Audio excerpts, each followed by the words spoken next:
तो last class में हमने जो इकोनॉमिक्स की क्लास थी उसमें हमने लैंड रिफॉर्म्स के बारे में पढ़ा था। तो अभी जैसा हमारी क्लास का रूल है कि इन बिटवीन कोई मैसेज नहीं करेगा जब तक कोई क्वेश्चन ना आपसे पूछा जाए, तब तक जवाब नहीं देना, ठीक है। तो लास्ट क्लास में हमने लैंड रिफॉर्म्स के बारे में पढ़ा था। ओके, तो लैंड रिफॉर्म्स क्या होते हैं उसके बारे में पढ़ा था। तो एक बार क्विक रिकैप कर लेते हैं, उसके बाद फिर जैसा सबसे पहले मैंने आपको बताया था एग्रीकल्चर के बारे में। Agriculture is an important sector, it give contribution in the GDP as you know very well.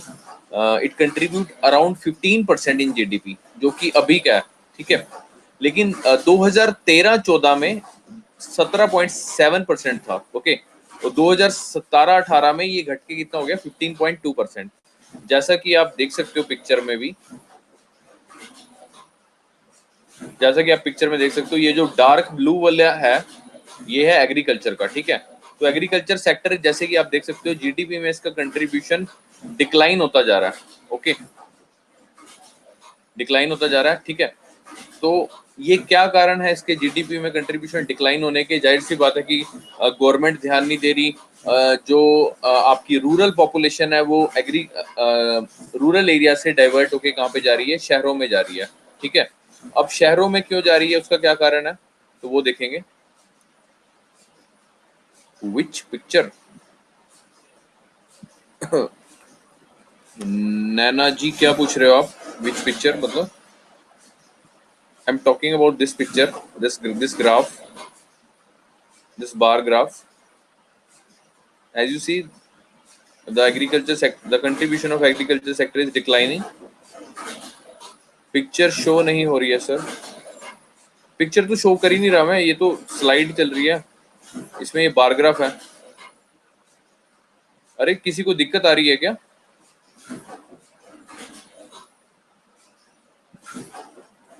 जिनको स्लाइड ऑल ओके यार, इसका मतलब आपकी थोड़ा इश्यू आ रहा है। ओके, सभी क्लियर है यार। जब कुछ दिक्कत होगी तो सारों के मैसेजेस आ जाएंगे, तो please keep quiet and net of करके दोबारा से ऑन कर लीजिए। ओके, दोबारा से नेट ऑन कर लीजिए, दोबारा से लॉग आउट करके दोबारा से लॉग इन कर लीजिए। ओके, तो चल जाएगा। Okay, anyways come to the topic.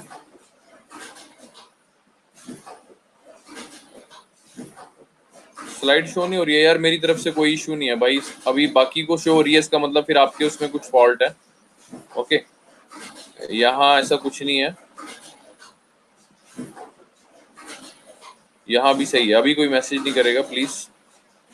तो जैसे मैंने आपको बताया एग्रीकल्चर सेक्टर के बारे में, it's an important sector, it's contribution in GDP. Okay, तो 15% जीडीपी में कंट्रीब्यूट करता है, लेकिन काफी समय से ये डिक्लाइन होता जा रहा है। जैसे कि एग्रीकल्चर सेक्टर का कंट्रीब्यूशन है वो डिक्लाइन होता जा रहा है, उसका हम कारण पढ़ेंगे। क्या कारण है इसके? सबसे पहली बात कि why this sector is important, agriculture sector important क्यों है? The first reason is employment and poverty reduction. जैसा मैंने आपको लास्ट क्लास में बताया था कि इंडिया में जो अर्बन पॉवर्टी है वो डिपेंड करती है रूरल पॉवर्टी पे, ठीक है। जो शहरी गरीबी है वो डिपेंड करती है गांव की गरीबी पे। वो कैसे डिपेंड करती है? Because in rural poverty rural people migrated to the urban and get absorbed in the informal sector, ठीक है। इनफॉर्मल सेक्टर मान लो रेडी चला रहे हैं या कोई चाउमीन की रेडी लगा ली, कुछ भी XYZ, कोई ठेला लगा लिया, कोई सब्जी लगा ली, ठीक है। इनफॉर्मल सेक्टर मतलब कि जो डिफाइंड नहीं है। ओके, तो जिससे क्या होता है कि इंसिडेंस ऑफ अर्बन पॉवर्टी, हम कहते हैं कि अरे यार हमारे शहर में गरीबी कितनी हो गई है, कितने सारे लोग रेडी चला रहे हैं, कितने रिक्शा चला रहे हैं, कितने ऑटो चला रहे हैं, ठीक है। ये इनफॉर्मल सेक्टर्स में आ जाते हैं ये लोग, ठीक है। तो हमें लगता है कि शहरों में गरीबी बढ़ती जा रही है, ठीक है। तो उसके लिए हम कुछ गवर्नमेंट प्रोग्राम्स लगाती है, जैसे कि for the poverty reduction there is a programmes like MNREGA. MNREGA बोले तो Mahatma Gandhi national rural employment generation scheme. Okay, but it was not a permanent solution, ये कोई परमानेंट सॉल्यूशन नहीं था, ठीक है। आपने शायद सुना भी होगा इसके बारे में। तो लॉन्ग टर्म सॉल्यूशन जो कि लाई करता है वो किस में लाई करता है? वो एग्रीकल्चर में लाई करता है। अगर आपको सपोज करो, आप सपोज जलंधर में रहते हो, ओके, आपको जलंधर में जॉब मिल जाए, अच्छी सी जॉब मिल जाए, आपको 25-30 हजार की जॉब मिल जाए, या आपके हिसाब से आपकी योग्यता के अनुसार 15-20 हजार रुपए की जॉब मिल जाए, या 50 हजार की मिल जाए, तो आप अपना शहर छोड़ के क्यों जाओगे? जाहिर सी बात है ना। तो सिमिलरली गांव वालों के साथ भी क्या होता है कि गांव में एग्रीकल्चर सेक्टर से रिलेटेड उनको मुनाफा हो नहीं रहा, उनको प्रॉफिट हो नहीं रहा, तो वो डाइवर्ट होके किधर जा रहे हैं? वो शहरों में जा रहे हैं। ओके, तो लॉन्ग टर्म सॉल्यूशन वो कहता है कि लाइन एग्रीकल्चर, अगर आपके घर में ही वो सुविधा उपलब्ध कर दी जाए तो आप लोग बाहर नहीं जाओगे। ओके, तो एग्रीकल्चर सेक्टर की लिंकेजेस भी हैं किसके साथ, इंडस्ट्रियल सेक्टर के साथ, जैसे कि मैंने लास्ट क्लास में बताया था, स्पेशली एग्रो बेस्ड इंडस्ट्री, जैसा कि आप देख सकते हो पिक्चर में भी, फ्लोर से ब्रेड बनती है, शुगर से जैम बनती है। ओके, तो व्हेन एग्रीकल्चर सेक्टर ग्रो, जब एग्रीकल्चर सेक्टर ग्रो करेगा तो जाहिर सी बात है इंडस्ट्रियल गुड्स की भी डिमांड बढ़ेगी, जाहिर सी बात है ना। आप सपोज कोई एफिशिएंसी, आपकी चीज में एफिशिएंसी है, जैसे मान लो आप शुगर बना रहे हो, आपकी बहुत अच्छी उसकी क्या कहते हैं उसको, मोलेसिस वगैरह करते हैं उसको, जिसमें कन्वर्ट करते हैं उसको, शुगर को, शुगर केन में। ओके, तो अगर आपकी उन चीजों में एफिशिएंसी है, आपकी क्रॉप्स बड़ी है, ठीक है, तो इससे क्या होगा, इंडस्ट्रियल गुड्स की भी डिमांड बढ़ेगी, जितनी ज्यादा प्रोडक्शन करेंगे, जाहिर सी बात है ना। उसके बाद आता है सर आपका एग्रीकल्चर, एग्रीकल्चर से आपकी फूड सिक्योरिटी भी लिंक करती है, जाहिर सी बात है। अगर आपके पास क्रॉप्स वगैरह होंगी तो आपकी फूड सिक्योरिटी है, यानी कि आप फूड अवेलेबल करवा सकते हो गरीब आदमी को, ठीक है। फूड सिक्योरिटी का मतलब क्या है कि फूड ग्रेन्स अवेलेबल कराना मेजोरिटी ऑफ द पीपल को at the affordable price. Just remember this thing, जैसे कि आपने सुना भी होगा, गवर्नमेंट इसके लिए काफी सारी आपकी राशन शॉप्स होती हैं जिसपे वो येलो कार्ड लेके जाते हैं कि जिसपे सस्ती मिलती है ना, 2 रुपए किलो गेहूं, 1 रुपए किलो दाल, ऐसे करके मिलती है। आप लोगों को पता भी हो शायद, किसी के घर के आसपास या आपके घर में किसी को पता होगा। तो इससे क्या होता है कि गवर्नमेंट को प्रोवाइड करवानी होती है, हाँ बिल्कुल, राशन कार्ड, ठीक है। उससे डिपो होते होंगे आपके घर के पास, डिपो होते हैं, वो तेल लेने भी जाते हैं, केरोसिन वगैरह लेने जाते हैं, है ना, ये सब लेने जाते हैं। तो इससे क्या होता है कि आपकी फूड सिक्योर हो रहा है, मतलब गवर्नमेंट आपको फूड सिक्योरिटी प्रोवाइड कर रही है अफोर्डेबल प्राइस में, ठीक है। तो वो आपको पता ही है कि बिना एग्रीकल्चर के वो फुलफिल हो नहीं सकता। अगर एग्रीकल्चर सेक्टर पे ध्यान नहीं दोगे तो ये लोगों को अफोर्डेबल प्राइस में कैसे आप प्रोवाइड करवा दोगे food. Okay, so without agriculture it cannot be fulfilled. Okay, so agriculture contribution in GDP is decreasing by the time, as I show you in the previous slide. जैसे कि यहाँ पे नीचे लिखा भी हुआ है, in 2013 and 14 the contribution of agriculture in GDP is 17.7%, but by the time it was declining, uh, and now in 2017-18 it is 15.2%. Sorry, मैंने 2017-18 बोल दिया, इट्स 2013-14 में 17.7 था और 2017-18 में ये घट के 15.2% हो गया। ये फिगर्स आपको याद रखनी है, याद इसलिए रखनी है कि ताकि आपके माइंड में मेकअप रहे कि हाँ यार, कोई आपसे पूछ ले कि एग्रीकल्चर सेक्टर हमारा ग्रो हुआ है या डिक्लाइन हुआ है। जैसे सपोज अभी रिसेंटली जो आपका फार्मर्स का बिल आया, ओके, तो उसमें आप ये एक फैक्ट रख सकते हो कि जैसे फार्मर्स के पास, मतलब ये नहीं कि पहले कम था, पहले ज्यादा था, मतलब कंट्रीब्यूशन अब डिक्लाइन होता जा रहा है, यानी मोदी गवर्नमेंट के टाइम पे डिक्लाइन होता जा रहा है। इसका मतलब कि गवर्नमेंट ध्यान नहीं दे रही है, उसकी पॉलिसीज ऐसी हैं, ठीक है, समझ गए ना। उसके बाद जो नेक्स्ट चीज आती है कि how to increase agriculture growth, agriculture की ग्रोथ कैसे इंक्रीज की जाए। मैंने आपको बताया था कि 2 मेथड होते हैं। पहला, increase more area under cultivation, या तो प्रोजेक्ट्स वगैरह, बड़े बड़े प्रोजेक्ट्स ना बनाओ और सारा एरिया किस में डिवोट कर दो, आप एग्रीकल्चर में डिवोट कर दो, ठीक है। यहाँ पे भी खेत बना दो, कोई मेट्रो स्टेशन ना बनाओ, कोई बड़ी इंडस्ट्रीज ना लगाओ, उसकी जगह आप सारे एरिया को कल्टीवेशन में ले आओ, ठीक है। बट ये पॉसिबल नहीं है। तो दूसरा तरीका क्या है, इंक्रीज द लोअर प्रोडक्टिविटी, यानी कि उसकी उर्वरता को, प्रोडक्टिविटी को बढ़ाना है हमने। प्रोडक्टिविटी कैसे बढ़ाएंगे, देयर आर 2 मेथड्स, ठीक है। पहला तो ऐसा टेक्नोलॉजिक फैक्टर, ठीक है, यानी बेटर क्वालिटी सीड्स, जैसे कि हमने ग्रीन रेवोल्यूशन के टाइम पे यूज की थी बेटर क्वालिटी सीड्स, जिसको हम बोलते हैं एच, आज मेरा माउस बिल्कुल भी काम नहीं कर रहा, HY, let me type, HYV, okay, HYV, high yielding variety seeds जिसको बोलते हैं, ठीक है, better quality seeds. And the second one is better farming method. Better farming method for example, जैसे ड्राई एरियाज में आप स्प्रिंकलर इरिगेशन, ड्रिप इरिगेशन, मैंने आपको लास्ट क्लास में बताया था, ठीक है। उसके बाद नेक्स्ट आता है आपका बेटर इंसेक्टिसाइड पेस्टिसाइड, मतलब कि अच्छे कीटनाशक दवाइयाँ, ठीक है, बेटर मशीनरीज, ठीक है। ये तो हो गए टेक्नोलॉजिकल फैक्टर्स, ठीक है, मतलब अच्छी टेक्नोलॉजी यूज करके एग्रीकल्चर की प्रोडक्टिविटी बढ़ाई जा सकती है। दूसरी चीज आती है आपकी इंस्टीट्यूशनल फैक्टर, जैसे कि गवर्नमेंट को क्या क्या करना चाहिए। गवर्नमेंट सबसे पहली चीज आती है लोन प्रोवाइड करे, दैट इज एग्रीकल्चर क्रेडिट कि whether loan is easily available to the farmer or not, ठीक है, the first thing is, and the second thing is price, जिसके पीछे अभी ये जो दूसरा बिल आया उसके पीछे बवाल हो रहा है, ठीक है, कि फार्मर को उसकी जो क्रॉप है उसका जो बेनिफिशियल प्राइस है वो मिल पा रहा है या नहीं मिल पा रहा, ठीक है, ये देखने वाली चीज है। हम लोग वो वाला बिल भी अलग से डिस्कस करेंगे जो एपीएमसी वाला बिल है, ओके। तो तीसरी चीज आती है sir public investment in agriculture, ठीक है, कि गवर्नमेंट की क्या इन्वेस्टमेंट एग्रीकल्चर सेक्टर में, गवर्नमेंट क्या उनको कोल्ड स्टोरेज हाउसेस प्रोवाइड कर रही है या बेटर मशीनरी या बेटर फर्टिलाइजर्स प्रोवाइड करवा पा रही है या नहीं, सब्सिडीज दे रही है फार्मर्स को या नहीं, ओके।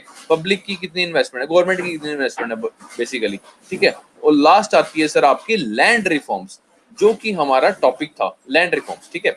लैंड में रिफॉर्म्स कराना, यानी लैंड रिफॉर्म्स बेसिकली करवाने क्यों है, इसके पीछे रीजन है, जैसे कि हम थोड़ा सा बैकग्राउंड पहले हमने पढ़ा था कि that power and authority in rural area was traced toward the land, मतलब जिसके पास जमीन है उसकी इज्जत है भैया, फुल इज्जत है, ठीक है। That is more land is equal to more respect and status. एक ओधा होता है ना गांव में, आपने देखा होगा कि जिसके पास जमीन ज्यादा होती है तो उसकी इज्जत करते हैं ऐसे, सलाम साहब, ऐसे आपको पता होगा। I hope you know this, I hope you know this. जिम्मेदार लोग होते हैं यार आपके घर के आसपास, ओके। सो लैंड रिफॉर्म्स का बेसिकली जो मेन क्या कहते हैं ऑब्जेक्टिव था वो ये था कि redistribution of surplus land to the small and landless farmers, ठीक है, मतलब कि जिनके पास जमीन ज्यादा है, ठीक है, उनसे लेकर आपने स्मॉल और लैंडलेस फार्मर, यानी जिनके पास जमीन बिल्कुल नहीं है उनको आपने प्रोवाइड करानी है, ठीक है। तो दो मेन ऑब्जेक्टिव थे इसके, जिससे क्या होगा, एग्रीकल्चर ग्रोथ की प्रमोशन होगी लैंड रिफॉर्म्स करने से, और दूसरा क्या होगा, it replace the old land system by a new one which is free from exploitative features, ठीक है।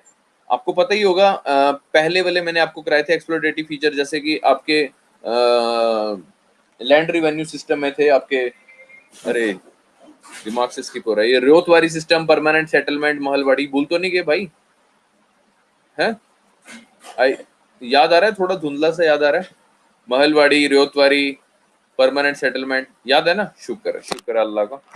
तो दो मेन ऑब्जेक्टिव हैं, ठीक है।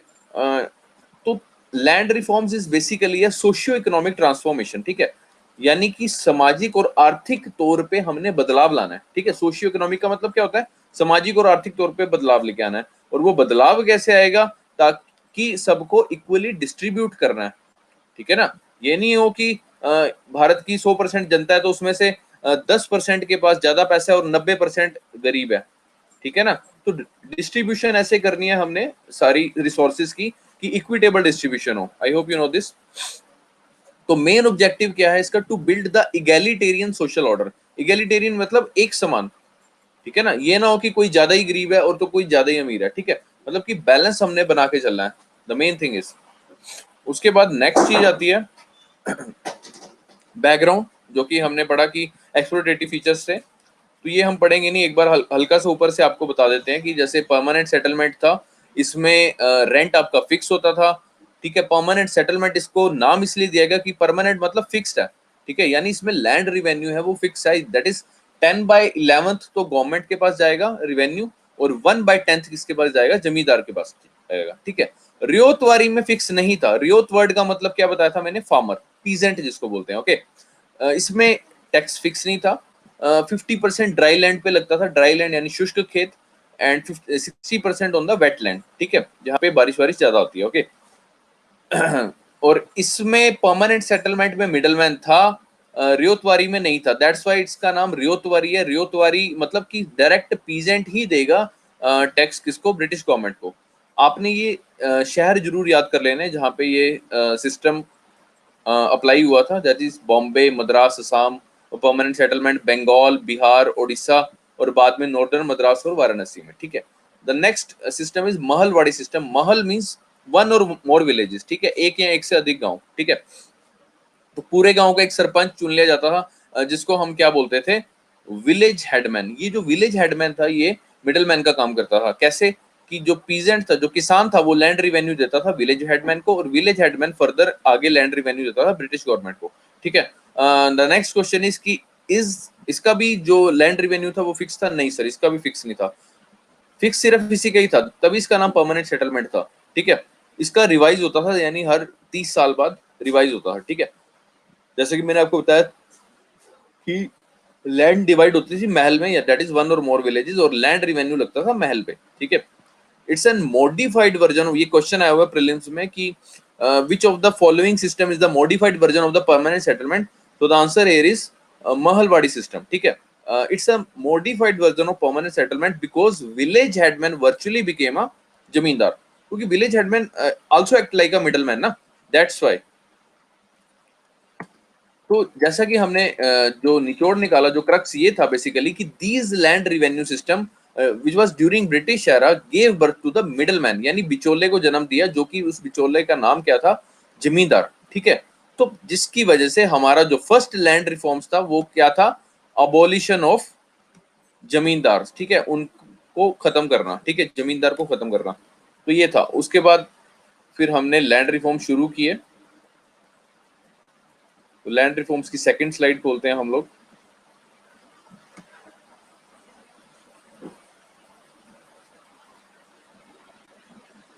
आई होप इसमें कोई डाउट है, फर्स्ट फर्स्ट फर्स्ट पार्ट में कोई डाउट नहीं होगा, आई होप। मैंने क्योंकि पिछला फटाफट रिवाइज करवा दिया। फिर भी आपको याद था ना कि कराया था, ऐसे भूल तो नहीं गए बीच में? ओके ओके ओके, चलो। क्योंकि डाउट अगर रहेगा तो आगे का नहीं समझ आएगा, ठीक है। मैंने कहा था ना कि किसी भी चीज को पढ़ने से पहले उसका बैकग्राउंड जरूर पता होना चाहिए। अगर बैकग्राउंड आपका स्ट्रांग है, आपको पता है कि ये चीज क्यों होने जा रही है, ठीक है।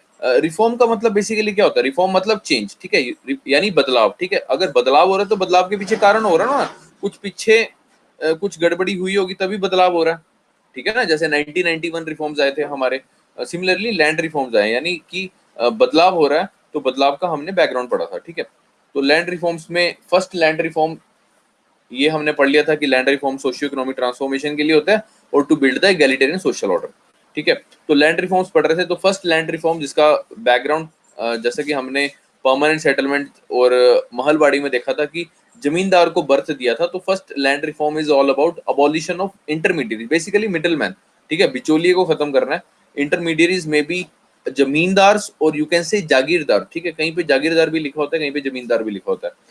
तो zamindari system is also a violation to our constitutional provision, यानी कि हमारे संविधान के कुछ नियम हैं उनका भी उल्लंघन करती है, and that provisions are mentioned under article 23। मैंने लास्ट क्लास में बोला था कि इन आर्टिकल्स को दिमाग में डाल लेना, ठीक है, और जो भी आप नोट्स बनाओगे उसके साइड में लाइन डाल के just mention the headline of that articles 23 to 38 39 48, okay. And by the 1949 there was a bill came named Zamindari Abolition Bill. It was introduced in UP, Bihar, MP, Assam and Madras. Hello, the class is going on. बीच में please don't do any interruption, class चल रही है, इसको 15 minute हो चुके हैं। जो बच्चे लेट आए हैं तो प्लीज क्लास में ध्यान दें, बीच में इंटरप्शन ना करें, thank you. So by the 1949 the bill came named as zamindari abolition bill, की जमींदारी को खत्म करना है। और ये बिल कहाँ पे आया, यूपी में, बिहार में, एमपी में, असम में और मद्रास में, ओके। एंड अबॉलिशन ऑफ जमींदारी का मतलब क्या हुआ कि मतलब इससे हुआ क्या, बेसिकली जो 20 मिलियन टेनेंट्स थे, टेनेंट्स बोले तो किसान थे, किसान बेसिकली टेनेंट्स उनको बोलते हैं जिनका पर्टिकुलर टेन्यर के लिए एक वो होता है, कॉन्ट्रैक्ट होता है, किसके साथ होता है, जिम्मेदार के साथ होता है, ठीक है। तो 20 लाख जो टेनेंट्स थे, now they became a land owners, यानी उनको हमने रीडिस्ट्रीब्यूट कर the land, okay. So by the end of 1950s this process was completed, ये प्रोसेस खत्म हो चुका था, okay, by the end of 1950s, okay. उसके बाद जैसे कि मैंने आपको बताया कि पहले तो वही गाना बताया था आपको मैंने, एक second hold for a second, sorry. हाँ, तो जमींदार की लैंड रीडिस्ट्रीब्यूट होगी तो हुआ क्या, द सॉन्ग केम, साडा बापू जमींदार की तो लेके दो कार, ठीक है ना। जब क्योंकि बापू की तो क्या हो गया, जमींदार चलेगी, जमीन चलेगी ना, अब जमींदार के पास जमीन कम रहेगी, तो फिर वो बापू जमींदार है तो कार कहाँ से लेके देगा, ठीक है ना। तो this is the basic idea to add this song, okay. I hope you know the point behind the song, ठीक है, समझ आ गया। टेनेंट मतलब जो पर्टिकुलर टेन्योर के लिए जमीन लेता है किराए पे। आपने सुना होगा कि लोग ठेके पे जमीन दे देते हैं खेती करने के लिए, कि 6 साल का ठेका दे दिया, 2 साल का दे दिया, 1 साल का दे दिया, ठीक है, जिनको पर्टिकुलर टेन्योर के लिए देते हैं, यानी अवधि के लिए। टेन्योर का मतलब तो पता होगा, टेन्योर से वर्ड बना टेनेंट। जो पर्टिकुलर टेन्योर के लिए जमीन ले उसको टेनेंट बोलते हैं। Okay, I hope you got that. ठीक है। तो जैसा कि अभी आपको लग रहा होगा हंकी डोरी की, हाँ यार फर्स्ट लैंड रिफॉर्म तो बहुत बढ़िया रहा, ठीक है, but there are some flaws in the first land reform. The first land what was the flaws? The flaws were in UP. In UP, the zamindar permitted to retain lands that were declared under their personal cultivation, ठीक है। UP वालों ने बड़ा दिमाग लगाया। उसने दिमाग क्या लगाया कि उन्होंने एक क्लॉज डाल दिया कि उन लोगों के पास जमीन रहेगी जो अपनी पर्सनल कल्टीवेशन, यानी कि अपने घर के लिए यूज कर रहे हैं, कि हाँ यार ये हमारा छोटा सा खेत है, ये हमारे यहाँ खेत है, तो इसमें तो जितनी भी क्रॉप्स उगती हैं वो हमारे परिवार के लिए है, that is for their personal cultivation, ठीक है।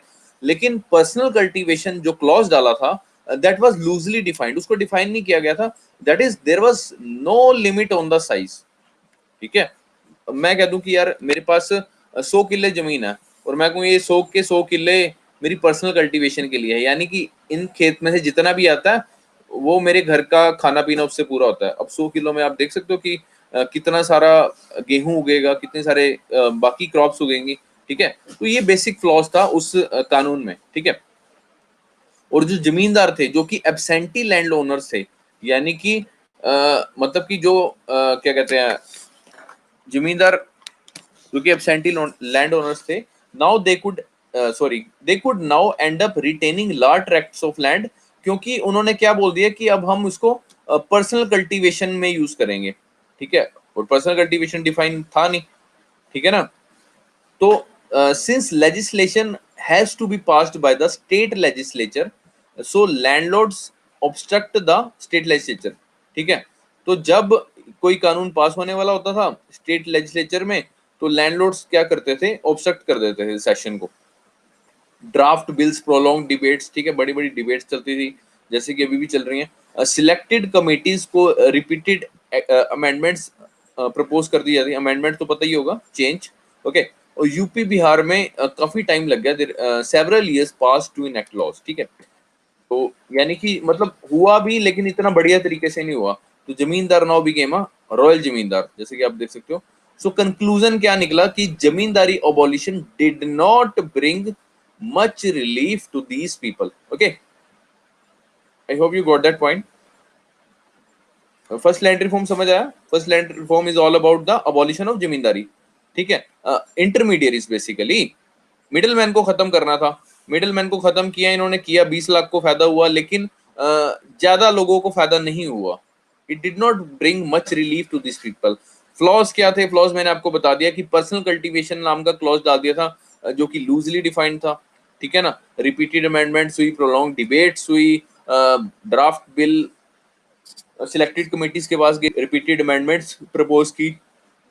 ऑब्स्ट्रक्ट वाला पॉइंट रिपीट करना। ऑब्स्ट्रक्ट वाला कौन सा पॉइंट है? Since legislation has to be passed by the state legislature, landlords obstruct the state legislature. Obstruct का मतलब क्या होता है? क्या होता है obstruct का मतलब?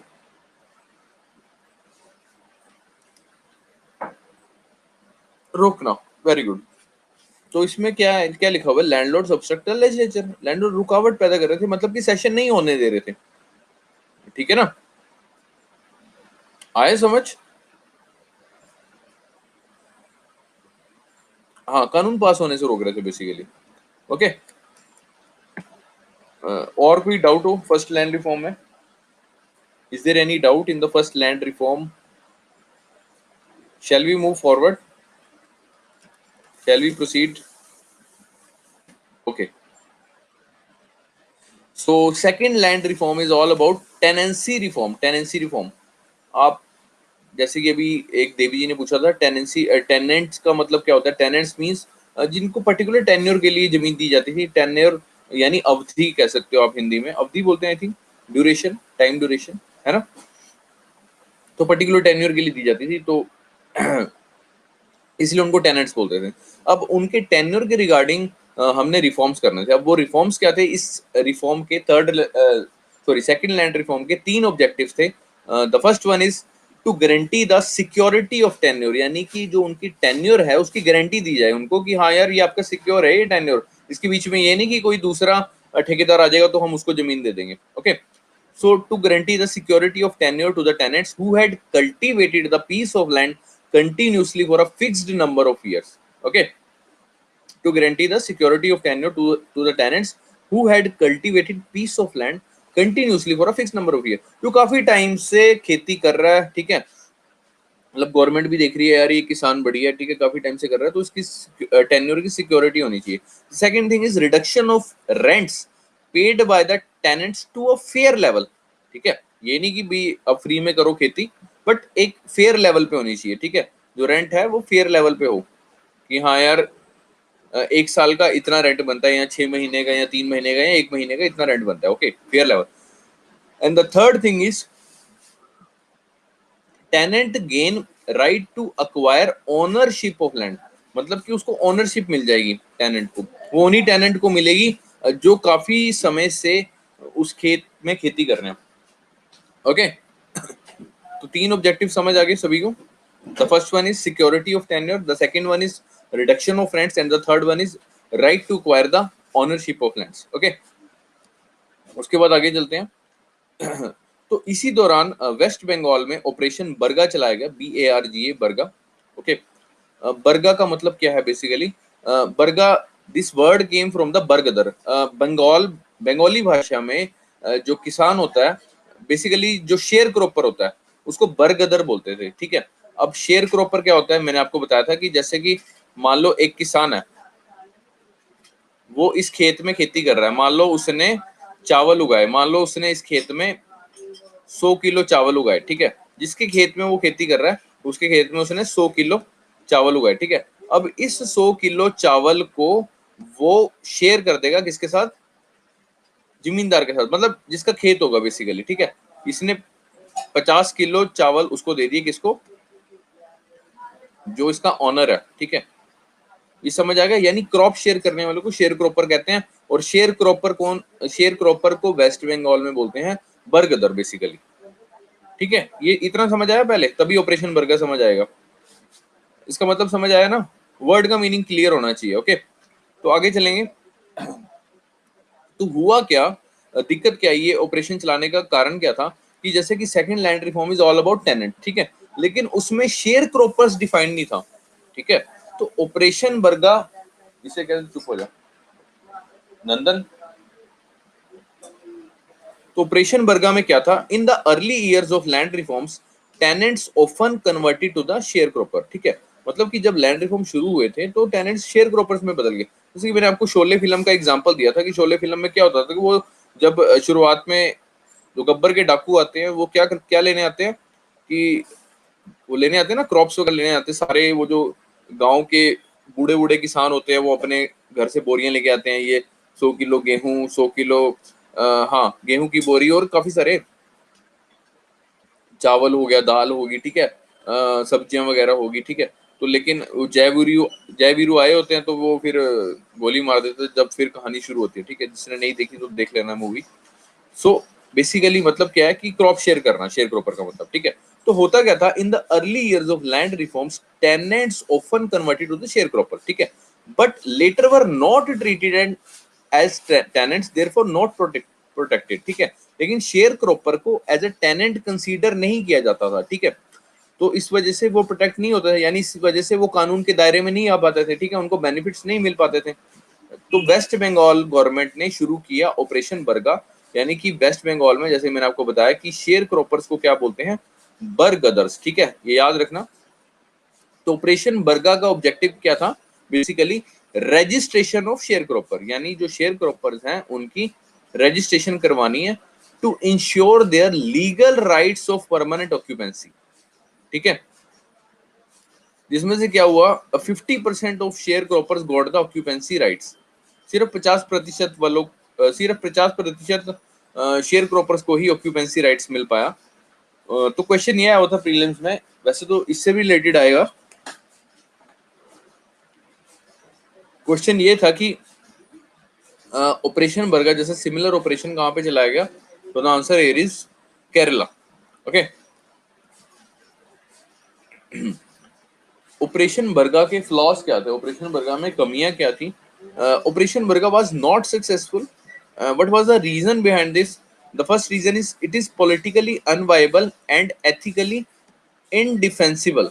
ठीक है, क्योंकि जो लैंड लॉर्ड्स थे ना, जो लैंड लॉर्ड्स थे मतलब जिनकी जमीनें वगैरह थी, they became the cultivator themselves. ठीक है, उन्होंने कहा कि यार अब हम ही सिंचाई करेंगे, हमारी जितनी हम ही खुद ही हम टेनेंट बन जाते हैं, खुद ही हम शेयर क्रॉपर बन जाते हैं। मतलब उन्होंने कहा कि हम नहीं किसी को देते। ठीक है, they holding only marginally larger holdings. ठीक है, उन्होंने क्या किया, थोड़ी थोड़ी जमीनें अपने अपने भाइयों में बांट दी कि यार मेरे पास इतनी है, मेरे पास इतनी है, और हम खुद ही किसान हैं। ठीक है, क्योंकि वो जाहिर सी बात है ना, वो चाह रहे थे कि अब सारा बेनिफिट अगर शेयर क्रॉपर या टेनेंट्स को मिल जाएगा तो हमारे लिए दिक्कत हो जाएगी कल को। ओके, और दूसरी क्या थी कि land man ratio in Bengal. अब बंगाल में क्या था, जैसे मान लो ये खेत है, ठीक है, इस खेत में वो क्या करते थे, वो कहते थे आधे खेत में मान लो आप उगा सकते हो राइस यानी चावल। ठीक है, और दूसरे खेत में, इसी खेत में मतलब दूसरे पार्ट में आप क्या उगाओ, शुगर यानी चीनी। ठीक है, जैसे कि आप शुगर केन बेसिकली, तो जैसे कि आपको पता है कि rice and sugar cane both are water intensive crop, इनको पानी की सख्त से सख्त जरूरत होती है। ओके,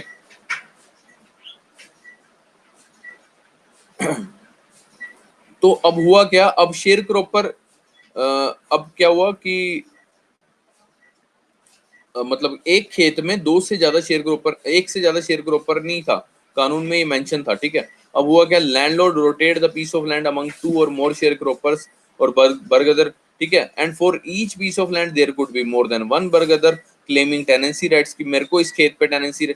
अब मान लो राइस वाला कह रहा है कि मेरे को टेनेंसी राइट दो, शुगर केन वाला कह रहा है मेरे को टेनेंसी राइट दो। अब दोनों में से किसी एक की अगर सुनते हैं तो इससे क्या होगा, registering anyone would permanently out the other, मतलब दूसरा बेचारा तो निकल जाएगा ना। Just hold for a second. Nandan, ये मशीन को नहीं चला रहा, ये अनिल सारे पे लग गया, उस पे ब्लैक वाले पे। हाँ लगाओ, ठीक है। तो ये आई होप समझ आ गया ऑपरेशन बरगदर में क्या फ्लॉस थे। The first one is politically unviable and ethically indefensible, and the second one is land man ratio in Bengal. ये समझ आया, land man ratio in Bengal समझ आया?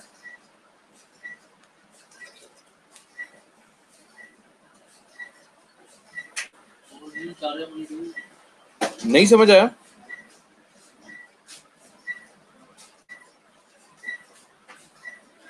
Landman ratio in Bengal. Yeah, I'll explain this thing. The landman ratio in Bengal basically means, suppose this is a farm, ये जमीन है, ठीक है, नहीं मिक्स्ड फार्मिंग तो अलग चीज होगी यार, मिक्स्ड फार्मिंग तो अलग चीज होगी।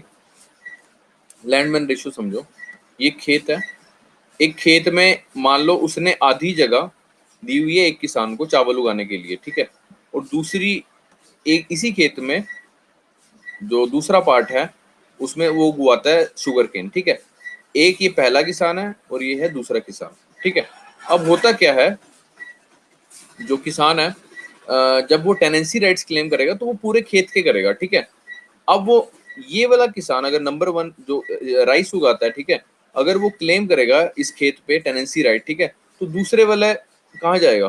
ठीक है, और अगर दूसरे वाला करेगा तो पहले वाला कहाँ जाएगा? क्योंकि जैसे कि यहाँ पे लिखा हुआ है, for each piece of land there could be more than one bargadar claiming tenancy rights and registering anyone would permanently off the other. ठीक है, क्योंकि जैसे कि लिखा हुआ है ना, landlord rotate the piece of land among two or more sharecroppers or बर्गदर, यहाँ तो वो एक ही खेत में ऑन दी टाइम दो को ले आएगा, या थोड़े थोड़े टाइम बाद कि 3 महीने तू उगा ले मेरी खेत में खेती कर ले, 3 महीने बाद दूसरा कर ले, 3 महीने बाद दूसरा कर ले। ठीक है, तो अब एक को भी टेनेंसी राइट्स मिल गया तो दूसरे वाले को दिक्कत आ जाएगी या तीसरे को दिक्कत आ जाएगी। अभी समझ आया? अभी समझ आया?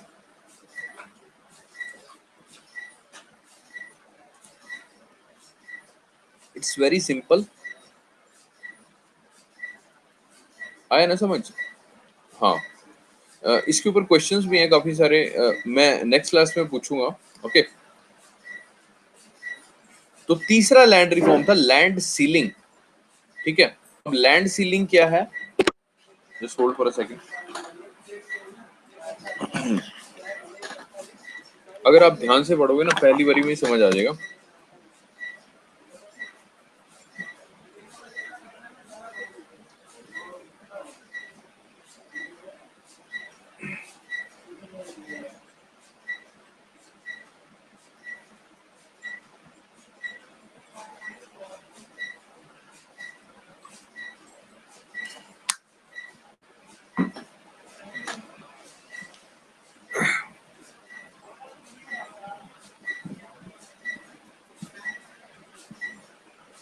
सॉरी।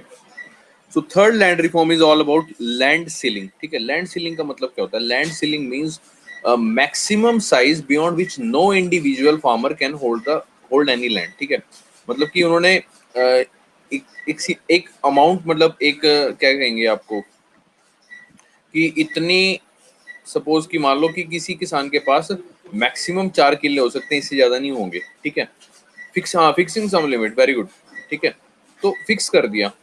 जैसे कि तो 1946 में क्या किया, ऑल इंडिया किसान सभा ने, they support maximum limit of land ownership of 25 एकड़ प्लस पर लैंड ओनर, कि मतलब कि एक लैंड होल्डर के पास 25 एकड़ जमीन हो सकती है, मतलब इससे ज्यादा नहीं हो सकती। मैक्सिमम लिमिट कितनी कर दी? 25 एकड़। ठीक है, और 1947 में even Nehru also said that maximum size of land holdings should be fixed. Okay, and Congress agrarian reform committee also recommended a ceiling on land holding, की मतलब कि यार पर्टिकुलर लैंड दी जाए। ठीक है, इतनी फिक्स की जाए हर किसान के लिए। ठीक है, इससे ज्यादा नहीं देनी। ओके, तो फर्स्ट 5 ईयर प्लान, जो कि आपको पता ही है कि इट्स ऑल अबाउट एग्रीकल्चर। वो दिखाई दी ना मनोज कुमार की फोटो, याद है ना, वो मेरे देश की धरती सोना उगले उगले हीरे मोती। I hope you remember that thing. तो they also favour the principle of upper limit, कि हाँ यार अपर लिमिट फिक्स होनी चाहिए। ठीक है, so urban land ceiling act आया था 1976 में, जिसका एम क्या था? To bring the equitable distribution of land. ठीक है, इक्वल और इक्विटेबल में डिफरेंस बता सकता है कोई? What's the difference between equal and equitable? कोई बता सकता है?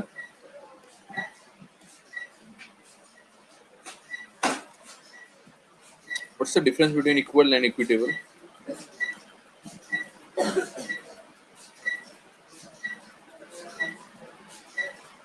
Equal means same. हाँ,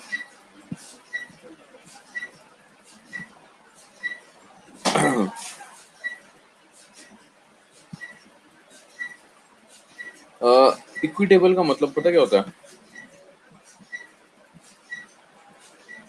इक्वल मतलब बराबर rights. Equitable distribution of land का मतलब पता क्या है? जैसे कि मैंने आपको शुरुआत में बताया था कि अब अब ये सपोज करो 10% जनता हमारे देश में सबसे ज्यादा अमीर है। ठीक है, और जो बाकी की 90% जनता है वो थोड़ी गरीब है। ठीक है, तो वो जो 90% है, अब इसका मतलब ये नहीं कि 10% का सारा पैसा इक्वली बराबर कर देंगे 90% में। मतलब कि उनसे थोड़ा सा लेके, मतलब सबको सोशली और इकोनॉमिकली हमने राइज अप करना है, जिसको बोलते हैं इक्विटेबल डिस्ट्रीब्यूशन। समझ रहे हो? एक तो हो गया। अब सपोज करो मेरे पास सपोज 10 एकड़ जमीन है। ठीक है, और आपके पास एक भी एकड़ जमीन नहीं है, तो इसका मतलब ये नहीं कि मेरे पास 5 एकड़ मेरे से लेके आपको 5 दे देंगे, आपको और मेरे को बराबर कर देंगे, ऐसा नहीं होगा। मतलब कि मेरे से थोड़ी सी जमीन लेके, मेरे से 1 या 2 एकड़ लेके आपको दे देंगे। ठीक है, फिर मेरे जैसे किसी और से 1-2 लेके किसी और को दे देंगे। ठीक है, यानी कि मतलब इक्विटेबल डिस्ट्रीब्यूशन बोलते हैं इसको, कि ये ना हो कि एक के पास बहुत ज्यादा जमीन है और दूसरे के पास बिल्कुल ही नहीं है। तो this is all about equitable distribution. Okay, not proportion. This is the benefit of equitable distribution, as you wrote, Shivam. Reduce the gap between rich and poor. This is the basic objective of equitable distribution. Okay, but this is not the definition of equitable. Equitable बराबर नहीं, equal means बराबर। ये मेरा वाला समझ आ गया? सभी को एक समान ना बनाना, मतलब कि सभी को सामाजिक और आर्थिक तौर पर बराबर लाने की कोशिश। बराबर मतलब इन द सेंस कि ये नहीं कि इसके पास $100 है तो इसके पास भी $100 होंगे, मतलब बराबर इन द सेंस कि बिल्कुल भी गरीब ना हो, मतलब थोड़ा सा ऊपर राइज अप करे। ओके,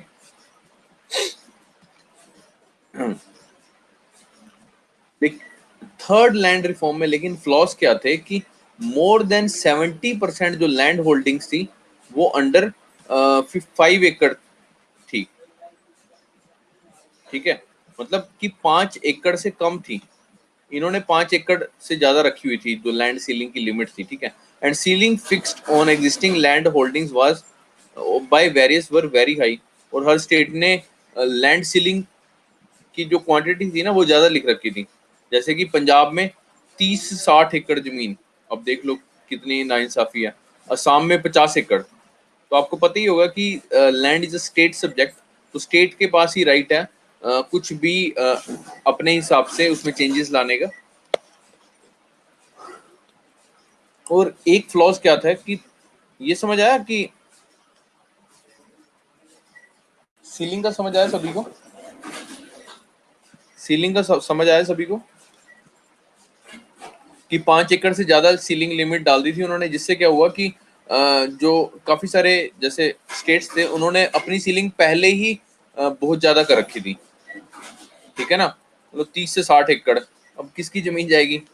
70% तो 5 एकड़ थे, वो तो सारे निकल गए। अब बचे 30%, और जो 30% के बाद जिनके पास ज्यादा थी उनके लिए वैसे ही बहुत ज्यादा इन्होंने हाई रख रखी थी, 30 से 60 एकड़, असम में 50 एकड़, और भी बाकी स्टेट्स में। ठीक है, मतलब कि हुआ अब 30-70% जनता के पास 5 एकड़ से कम है जमीन, वो तो बेचारी फ्री होगी, मतलब उनको तो देनी नहीं पड़ी, बची बेचारी 30%। अब उससे क्या लोगे आप? ठीक है, और उसके ऊपर भी एक जो सेकंड प्रोविजन थी वो ये थी कि large number of exemptions permitted, जैसे कि टी पे, कॉफी पे, रबड़ पे, कैटल ब्रीडिंग पे। Okay, and also there was long delay. ये समझ आया कि लॉन्ग नंबर ऑफ एग्जाम्पशन मतलब कि जहाँ पे चाय, कॉफी, रबड़ और कैटल ब्रीडिंग जहाँ पे होती है वहां पर उन लैंड होल्डिंग्स को भी कंसीडर नहीं किया जाएगा। ठीक है, लैंड सीलिंग में। Okay, and long there was long delay in bringing ceiling legislation. काफी टाइम लग रहा था इस लेजिस्लेशन को लागू होने में। So it defeated its purpose, मतलब जो इसका बेसिक पर्पस था वो डिफीट। सेकंड पॉइंट रिपीट कर रहा हूँ। सेकंड पॉइंट से the ceiling fixed on existing land holdings by various were very high, मतलब हर स्टेट ने सीलिंग जो लिमिट थी वो बहुत ज्यादा हाई कर रखी थी। जैसे कि मैंने आपको बताया ना, पंजाब में 30 से 60 एकड़ किसी ने करी, असम में 50 एकड़ कर रखी थी। कि मतलब कि जिस इन्होंने कह दिया कि भाई कम से कम मैक्सिमम जिसके पास 50 एकड़ से ज्यादा है ना वो अपनी लैंड का हिस्सा देगा, या जिसके पास 30 से या 60 एकड़ से ज्यादा है वो अपनी लैंड को क्या कहते हैं मतलब रीडिस्ट्रीब्यूट करेगा। ओके सर, प्लीज ये स्लाइड एक बार समराइज कर दो। हाँ हाँ, मैं करता हूँ, अभी करता हूँ। दोबारा से समझेंगे। Third land reform is all about land ceiling. Land ceiling मतलब कि जिनके पास इतनी, जैसे मान लो फिक्स कर दी कि हाँ यार आप मैक्सिमम लिमिट की सबके पास 30 एकड़ होनी चाहिए, या 60 एकड़ होनी चाहिए, या 50 एकड़। अब इन्होंने कर तो दी, अब लेकिन फ्लॉ क्या था उसमें? किसी के पास 5, मतलब 70% जो भारत की जनता है उसके पास 5 एकड़ से कम थी। ठीक है ना, 5 एकड़ से जमीनें कम थी, लेकिन जो कानून बना था उसमें क्या कर दी इन्होंने, लिमिट बहुत ज्यादा मैक्सिमम कर दी। जैसे कि हमने एग्जांपल भी लिया हुआ है कि पंजाब में 30 से 60 एकड़ थी, असम में 50 एकड़ थी। ठीक है, and large number of exemptions permitted like T, coffee, रबड़, मतलब जहां जहां पे ये क्रॉप्स उगाई जा रही हैं, टी, कॉफी, रबड़ वगैरह, उन होल्डिंग्स को भी एग्जाम्प्ट कर दिया गया था। ठीक है, and there was also delay in bringing ceiling legislation which defeated its purpose, और ये कानून को लाने में भी टाइम लग गया। और इसके साथ हमने ये भी बताया था कि लैंड सीलिंग को काफी सारी जो ऑर्गेनाइजेशन थी जैसे कि ऑल इंडिया किसान सभा, कांग्रेस एग्रेरियन रिफॉर्म कमेटी, उन्होंने काफी सपोर्ट किया था। Even Nehru also said that the maximum size of land holdings should be fixed. ऐसा नहीं कि भी एक के पास है तो 100 एकड़ जमीन है। ठीक है, लेकिन इन्होंने जो मैक्सिमम लिमिट थी ये बहुत समझदार थे। ठीक है ना, ये फिक्स कर दी। I hope you got that point. किसी को डाउट है तो प्लीज आप पूछ सकते हो।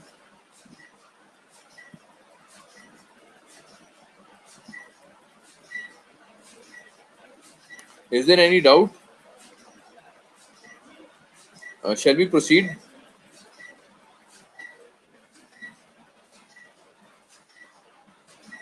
तो इसी दौरान थर्ड लैंड रिफॉर्म के दौरान एक मूवमेंट चली, भूदान मूवमेंट। इसके ऊपर कई बार क्वेश्चन आ चुका है, भूदान मूवमेंट के ऊपर।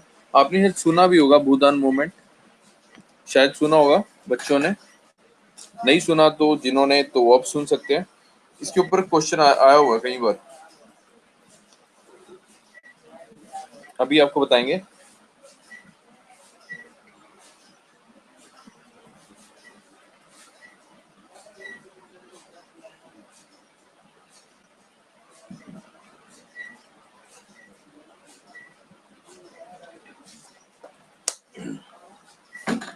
भूदान का मतलब समझ आ रहा है? भूदान,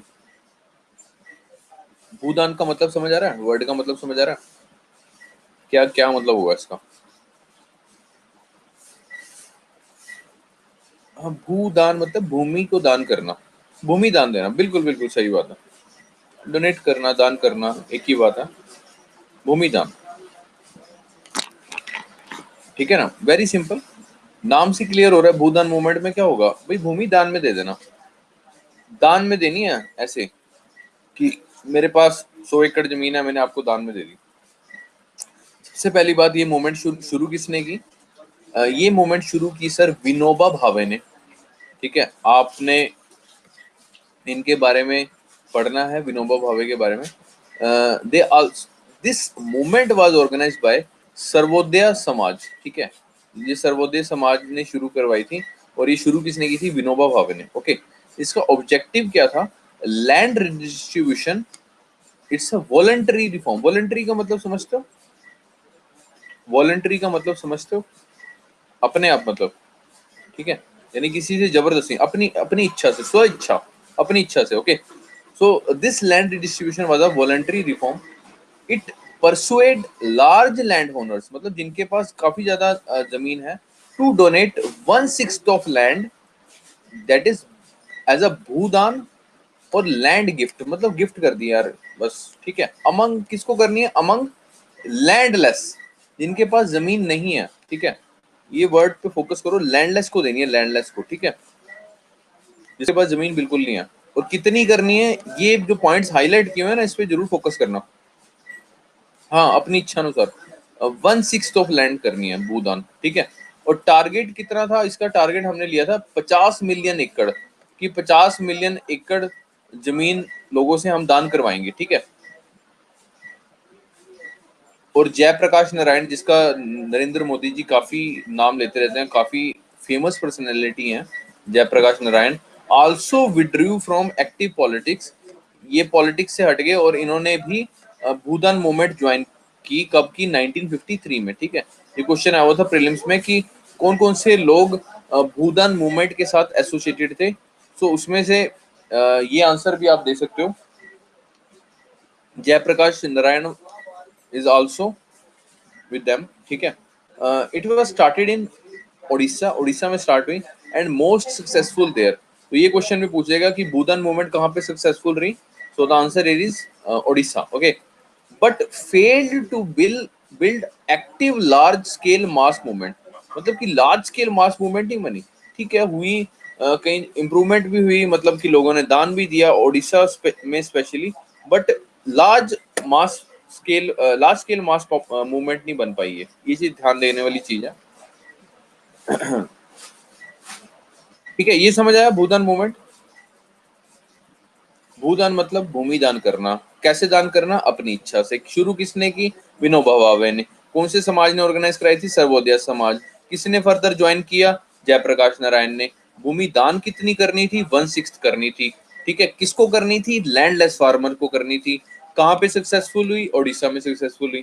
ठीक है, बट फ्लॉ क्या था? ये लार्ज स्केल मास मूवमेंट नहीं बन पाई। Very simple. I hope you don't have any doubt. ठीक है,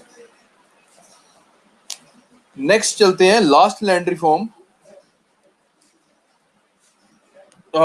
last land reform is all about land consolidation. Land consolidation का मतलब क्या है?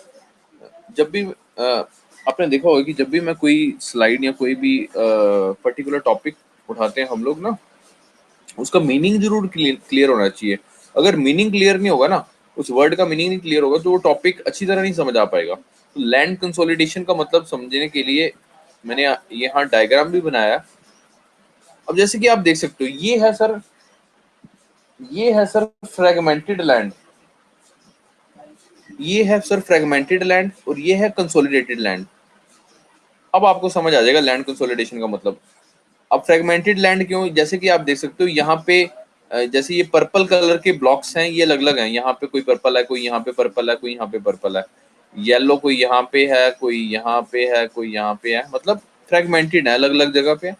यहाँ पे हमने कंसोलिडेट कर दिया कि जैसे यहाँ पर्पल वाले कर दिए या ब्लू वाले कर दिए, कह सकते हो ये पर्पल वाले हैं, स्काई ब्लू वाले एक कर दिए, येलो वाले एक जगह कर दिए, ग्रीन वाले एक जगह कर दिए, रेड वाले एक जगह कर दिए। ठीक है, वो डिफरेंट वैरायटी करिए। अरे नहीं यार, मत किसी को समझ आया इसका मतलब? What's the difference between fragmented land and consolidated land? इकट्ठी करनी नहीं, इकट्ठी तो करनी, क्या इकट्ठी करनी, कोई बताएगा? नहीं नहीं, लैंड इकट्ठी करनी। अभी हेमंत ने सही आंसर दिया, सेम टाइप ऑफ लैंड। ठीक है ना, जैसा कि देख सकते हो ना कि ये वाली सेम टाइप ऑफ लैंड है, ये वाली सेम टाइप ऑफ लैंड है, ये वाली सेम टाइप ऑफ लैंड है। ठीक है, तो लैंड कंसोलिडेशन, ये बेसिकली कंसोलिडेशन का मतलब मैं समझा रहा हूँ कि कंसोलिडेट करना मतलब कि जो एक समान चीज है उसको इकट्ठा कर देना। अब जैसे मान लो 70% जिनके आते हैं बच्चों के, उनको अलग जगह कर दिया। 30% आते हैं जिनको, उनको फेल की कैटेगरी में डाल दिया। जिनके 60% 70% है उनको एवरेज की कैटेगरी में। जिनके 90% आते हैं उनको टॉपर्स की कैटेगरी में डाला। ऐसे ही होता है ना स्कूल्स में भी, यानी कंसोलिडेट करना बेसिकली, इकट्ठा करना बेसिकली। तो फोर्थ लैंड रिफॉर्म्स थे लैंड कंसोलिडेशन के ऊपर। ठीक है, अब ये इसमें था क्या? दैट इज री allocation of larger land to the landowners to in exchange of their former small and fragmented land plots। ठीक है, वो कहते हैं कि मान लो एक किसान का एक प्लॉट यहाँ पड़ा है, एक प्लॉट यहाँ पड़ा है, एक प्लॉट यहाँ पड़ा है, और एक प्लॉट यहाँ पड़ा है। ठीक है, टोटल मिला के मान लो बनते हैं ये, सपोज मान लो 1 एकड़ जमीन बनती है, छोटी छोटी मिला के मान लो 1 एकड़ जमीन बनती है एक किसान की। ठीक है, ठीक है, 1 एकड़ बनती है। अब एक किसान के पास 1 एकड़ का बड़ा प्लॉट पड़ा हुआ है, 1 एकड़ का बड़ा प्लॉट पड़ा हुआ है। तो वो कहता है कि आप क्या करो, हम क्या करेंगे, मतलब कि इस वाले बंदे को, ये जिसकी छोटे छोटे फ्रेगमेंटेड लैंड्स हैं, उसको हम ये बड़ी लैंड दे देंगे, यानी कंसोलिडेटेड लैंड दे देंगे। ठीक है, और उसके 4 एकड़ जो जमीन है उसको हम कहीं और यूटिलाइज कर लेंगे। ठीक है ना, उसको हम चाहे लैंडलेस फार्मर में डिस्ट्रीब्यूट कर दें या कैसे भी। ठीक है, that is reallocation of larger land to the land owners to in exchange of their former small and fragmented land plots. ठीक है, how it was possible? It was possible through legally. ठीक है, आपके legal papers में mention है कि आपके पास 1 एकड़ के 4 4 प्लॉट्स हैं। ठीक है, और ये बड़े किसान के पास 1 एकड़ का पूरी जमीन है। तो उन्होंने क्या किया कि इसके बदले में एक्सचेंज करवा दिया। ठीक है, एम क्या होगा? To improve the rural livelihoods, मतलब कि ताकि जो छोटे किसान है, ठीक है, उनका लाइवलीहुड सही हो सके, rather than only boosting agriculture productivity. अब एक किसान है मान लो, ठीक है, उसकी छोटी छोटी 4 लैंड है। ठीक है, उस, उसको ये बड़ी लैंड दे दी। अरे हामिद, आवाज क्यों आ रही है भाई? सॉरी। सो आपको दोबारा से समझाता हूँ। जैसे मान लो ये किसान है, एक जमींदार है, उसके 4 प्लॉट्स हैं। एक यहाँ पे है, एक यहाँ पे है, दूसरा यहाँ, तीसरा यहाँ पे है, और चौथा कहीं यहाँ पे है। उसको बोला, उस जमींदार को बोला कि आप इन चारों के बदले ये ले लो। इसका भी टोटल जो एरिया है वो 1 एकड़ है, और इसका भी, इन चारों का मिला के क्या है, 1 एकड़ है। ठीक है, बच्चे ने काफी बच्चों वाला सवाल पूछा है, हाउ इट वाज पॉसिबल। वो लीगली पॉसिबल हुआ ना, मतलब कानूनी तौर पे। ठीक है ना, आप किसी को 50 एकड़ जमीन दे रहे हो, ठीक है, बदले में उसके 25-25 एकड़ के 2 प्लॉट ले रहे हो, उसने आपके नाम करा दिया, आपने उसके नाम करा दी। This is how. नाम नहीं करवाते हैं, रजिस्ट्री नाम करवाते हैं, उधर जाके कोर्ट में रजिस्ट्री पे साइन होते हैं। आप लोगों ने, किसी ने प्लॉट वगैरह लिया, आपको पता होगा, आपके पापा ने, रजिस्ट्री होती है ना, साइन करवाते हैं उस पे कि ये जमीन आपकी होगी, ये जमीन। ऐसे होता है। कह रहा हाउ इट वाज पॉसिबल, ऐसे उधर उसकी जमीन ले ऐसे उठा के ना उधर रख दी, उसकी वली उधर रख दी। हाँ, कचहरी में।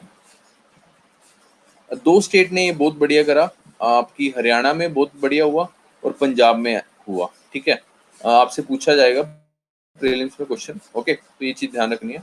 That is reallocation of larger land to the land owners to in exchange of their former smaller and fragmented land plots, जैसे कि पिक्चर में भी मैंने दिखाया। लेकिन इसमें भी फ्लॉ था। अब फ्लॉ क्या था, आपको पता है कि इंडियन जो किसान है वो काफी इमोशनली अटैच होता है, ठीक है, अपनी जमीन से। अब जो बेचारा, जिसकी 4 फ्रेगमेंटेड लैंड है, ठीक है, अब उसने कहा कि अरे यार, मैं नहीं, अपनी जमीन नहीं देता, मैं किसी की जमीन क्यों लूं।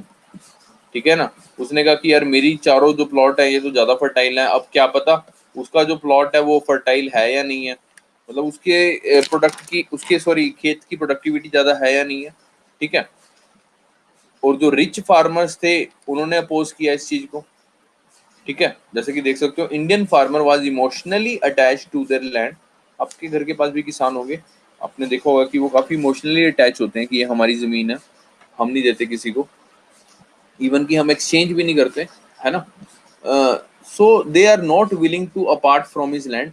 और रिच फार्मर्स जो थे, they oppose the consolidation and they fearing that, उनको डर लग रहा था that other farmers will get part of their fertile land. जैसे कि मैंने आपको बताया कि वो कहीं हमारी उपजाऊ भूमि वाला हिस्सा ना ले लें। ठीक है ना, और farming done on oral agreement. आपको पता होगा कि उस टाइम पेपर रिकॉर्ड्स नहीं होते थे। ठीक है, ऐसी मतलब कह दिया भाई ने ये जमीन मेरी है तो जमीन मेरी है।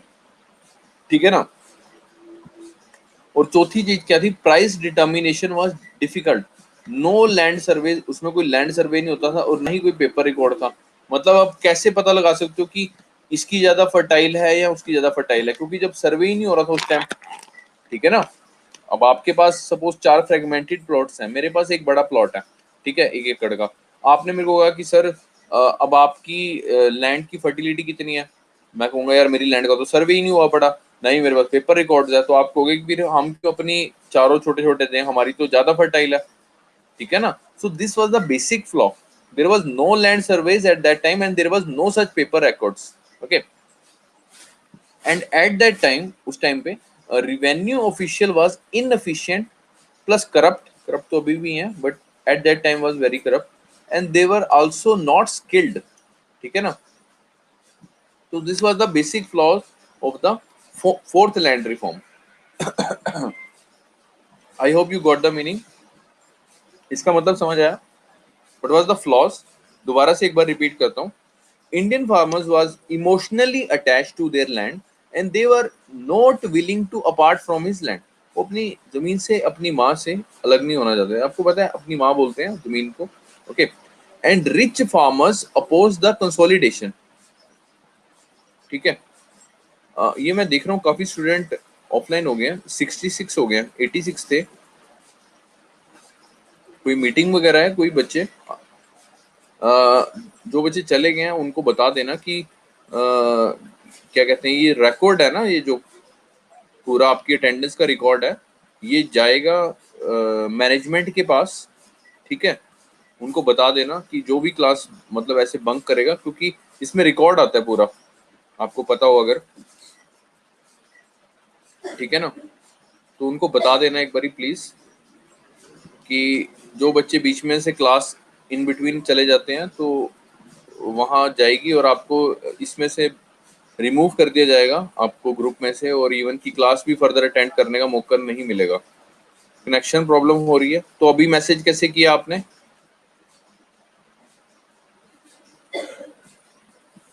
नो मीटिंग टुडे, कुछ नहीं दिख रहा, सभी को दिख रहा है, आप ही को नहीं दिख रहा। नहीं, कनेक्शन प्रॉब्लम हो रही है, मैं वीना की बात कर रहा हूँ।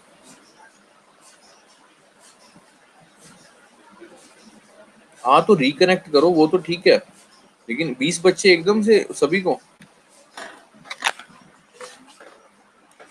ठीक है ना, ये चीज का ध्यान रखो जिनको, मतलब एक सेकेंड,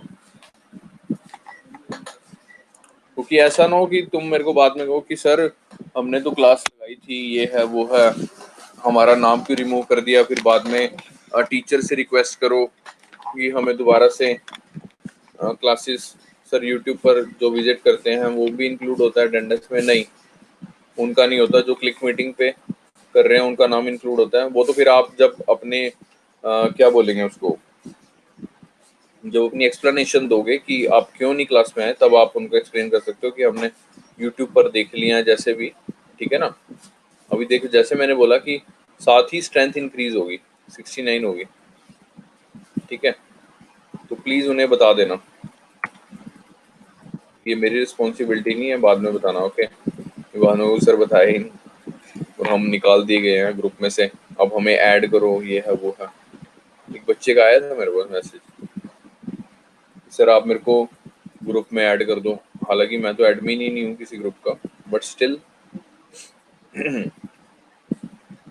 हाँ, तो अभी 4 लैंड रिफॉर्म्स थे, चारों मैंने आपको बता दिए। पहला क्या था, अबॉलिशन ऑफ इंटरमीडियरीज, दूसरा क्या था, टेनेंसी रिफॉर्म्स, तीसरा था land ceiling, and the fourth one is land consolidation. पहला इंटरमीडियरीज, पहला क्या है, आई, आई इंटरमीडियरीज, आई बन रहा है ना, वन मतलब आई इंटरमीडियरीज। दूसरा टेनेंसी रिफॉर्म, ठीक है, आई के ऊपर एक डंडी लग गई तो टी बन गया, ठीक है ना, ऐसे बनता है ना टी। तीसरे नंबर पे क्या आता है, सी, सीलिंग। अल्फाबेट्स में भी जो सीलिंग होता है वो थर्ड अल्फाबेट होता है, ठीक है, C for ceiling. And the fourth one is consolidation, वो आपको याद रखना पड़ेगा, कंसोलिडेशन। लैंड कंसोलिडेशन वाली स्लाइड दिखाएं, लास्ट में दिखाएंगे अब, चलो दिखा देते हैं आपको।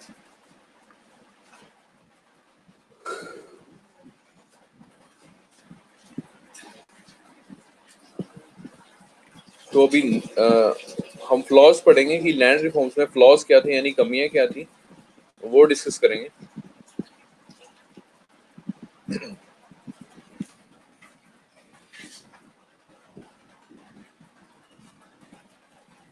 What were the issues in land reform, land reform में क्या इशू थे, जैसे कि आपको पता ही होगा कि लैंड एक स्टेट सब्जेक्ट है, मैंने अभी आपको पहले भी बताया था।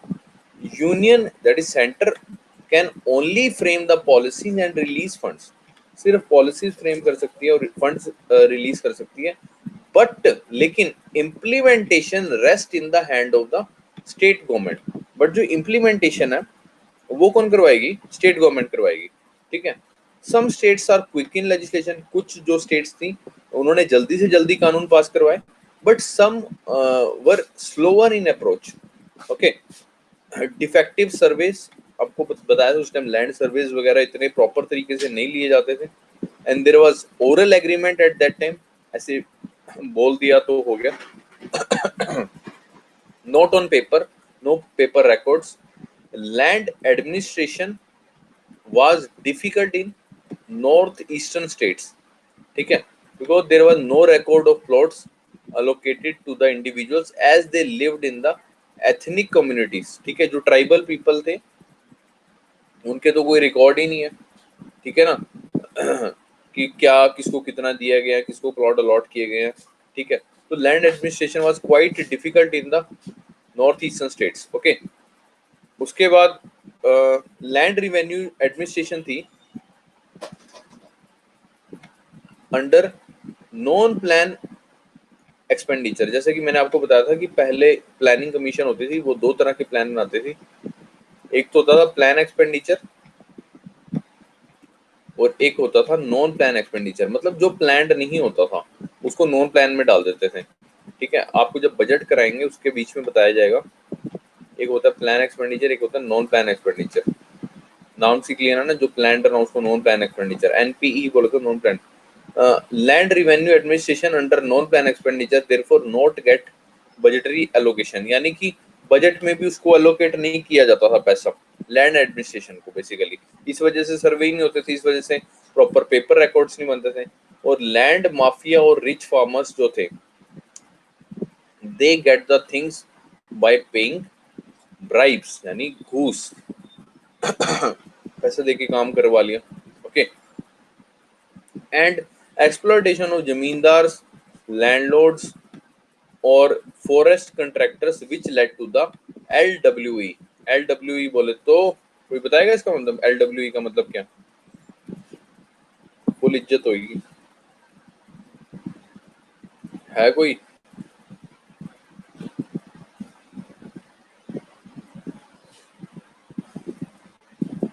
नाम से क्लियर हो रहा होगा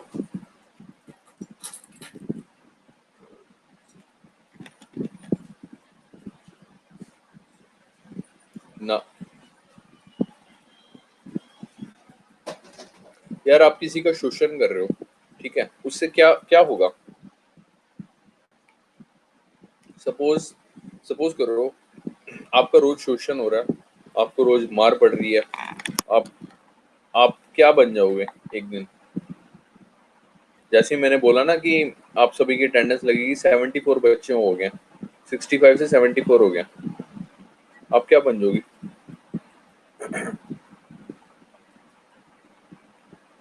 कोई बता सकता है? गुलाम बन जाएंगे, वाह जी वाह। मैं भाई आपको थप्पड़ मारूंगा रोज, आप गुलाम बन जाओगे? मेरे गुलाम बन जाओगे या मेरे को आगे से मतलब मारने की सोचोगे? वाह यार, तुम तो बड़े अच्छे बंदे हो। तुम रोज थप्पड़ मार रहा है, कोड़े मार रहा है, तुम्हारी जमीन छीन ली, एक्सप्लॉइट कर रहा है, तुम्हारा शोषण हो रहा है, भाई गुलाम बन गया। अरे भैया प्रणाम, ऐसे बन जाओगे? मतलब एग्रेसिव बन जाएंगे, पारुल ने सही बोला, एग्रेसिव बन जाएंगे, गुस्से वाले बन जाएंगे, इवन कि हम लोग टेररिस्ट भी बन सकते हैं। ओके, कहते हैं ना। तो LWE मतलब बोले तो left wing extremism. Okay, left wing extremism, जिसको नहीं पता उसको शायद बता देते हैं। रेड कॉरिडोर्स के बारे में सुना होगा आपने, ये पल्लवी ने लिख दिया है, लेफ्ट विंग एक्सट्रीमिज्म जिसने देख रहा हूँ, नॉट क्रिमिनल। हाँ, मैं मारूंगा तो क्रिमिनल बन, criminal is something, terrorist you can say, criminal तो छोटा मोटा क्राइम करने वाला। इट्स एक्सप्लोट, सॉरी, जैसे कि आपने सुना होगा लेफ्ट विंग एक्सट्रीमिज्म के बारे में, जो ये होते हैं यार आपके, जो फॉरेस्ट वगैरह में रहते हैं, मारते हैं। वो मूवी देखी है यार, कौन सी? सरफरोश मूवी देखी है, सरफरोश? नहीं नहीं, लॉ ब्रेकर, नक्सलवादी यार, गॉट द पॉइंट, नक्सलवादी जिसको बोलते हैं, ठीक है ना। नक्सलवादी तो सुना ही होगा, तो इनको बोलते हैं लेफ्ट विंग एक्सट्रीमिस्ट को बोलते हैं नक्सलवादी, ठीक है ना। तो ये नक्सलवादी क्यों बनते हैं? क्योंकि इनका जो जमींदार है या इवन की गवर्नमेंट भी है एक्सप्लॉइट करती है, ठीक है, लैंडलॉर्ड्स एक्सप्लॉइट करते हैं, तो जिस वजह से नक्सलवादी बन जाते हैं, ठीक है। हाँ वीरप्पन,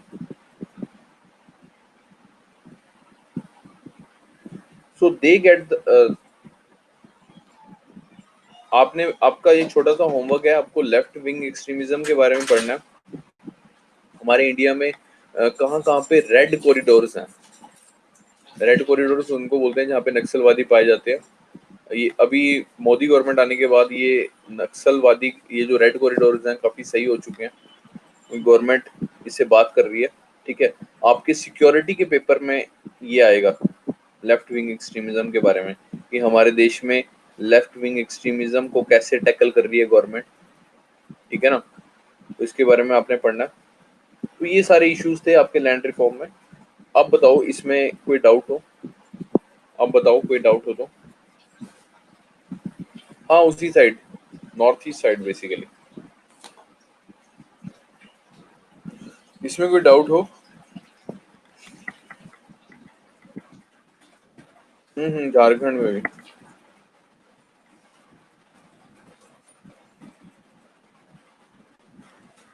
स्लाइड्स दिखा देता हूँ। First land reform is all about abolition of intermediaries, ठीक है।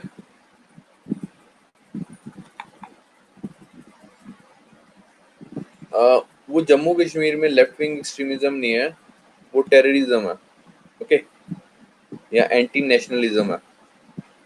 Left wing extremism is different thing, okay. वो कह रहा है सिक्योरिटी पेपर क्या है? सिक्योरिटी पेपर भैया, सिक्योरिटी का पेपर नहीं है मेंस में, जीएस पेपर 4, भूल गए क्या? तो फर्स्ट लैंड रिफॉर्म्स, कोई फ्रेंड जम्मू कश्मीर से आ गया, क्यों भैया क्या करना है भाई तुम्हें? जम्मू कश्मीर जाना है क्या? क्या हो गया भैया? सुमित कुमार जी,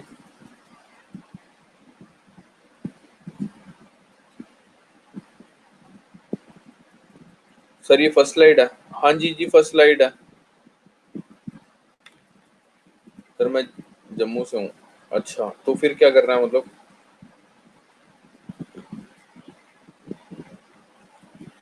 आप जम्मू से हो तो मतलब जम्मू जम्मू वाले इकट्ठे हो गए ऐसे पढ़ाई करोगे, ऐसा कुछ है क्या दिमाग में? अच्छा है, सही है, वो कह रहे यस सर। गलत बात है यार, ये ऐसा मत करो यार, अपने आप पढ़ो। मतलब ये जम्मू वाले के साथ जम्मू वाला ही क्यों बैठेगा? जम्मू वाले के साथ हरियाणा वाला या एमपी वाला या झारखंड वाला क्यों नहीं बैठेगा?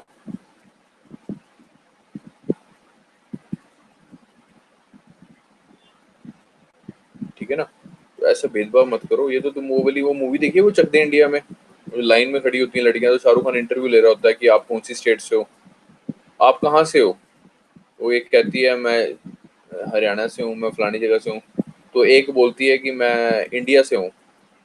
ठीक है, उसको सिलेक्ट कर लेता है। वो कहता है कि जब तक वो वाली फीलिंग नहीं आएगी ना नेशनलिज्म वाली, तब तक वो नहीं कर सकते आप। डिफरेंट स्टेट होनी चाहिए, तभी वो डाइवर्सिटी रहेगी। मेरा जो रूममेट थे ना, मेरे 7 रूममेट रहे हैं, 7। जब मैं दिल्ली में था, फर्स्ट ईयर, फर्स्ट ईयर कह रहा हूँ, सबसे पहला मेरा रूममेट था यूपी से। दूसरा रूममेट आया मेरा बिहार से, बहुत ही गंदा। ठीक है, मैं ये नहीं कहता, कहता कि मतलब वो नहाता धोता नहीं था, ठीक है। तो तीसरा रूममेट आया मेरा, वो था गुजरात से। ठीक है, तो डाइवर्सिटी रहती है। ठीक है, तो डाइवर्सिटी रहती है।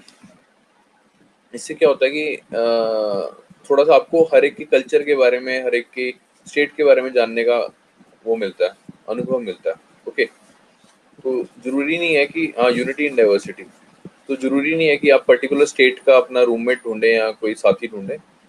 आपकी अगर अंडरस्टैंडिंग अच्छी है, समझदारी अच्छी है, तो आपकी किसी भी स्टेट वाले के साथ जम जाएगी। ठीक है, रिपीट, हाँ हाँ रिपीट कर रहा हूँ, वो अभी तक रिपीट पे बैठी हुई है आकांक्षा। आकांक्षा, इसमें रिपीट क्या करना है? मतलब सारा कुछ रिपीट करूँ मैं? Do I suppose to repeat all the slides? हाँ जी सर, सारा कर दो, क्यों भाई?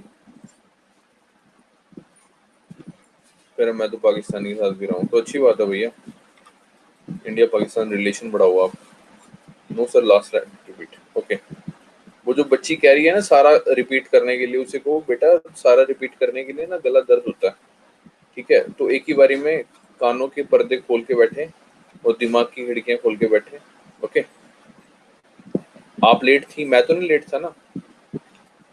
बस नहीं लेट होनी चाहिए, बस लेट हो जाए कोई दिक्कत नहीं, लेकिन सवारी नहीं लेट होनी चाहिए।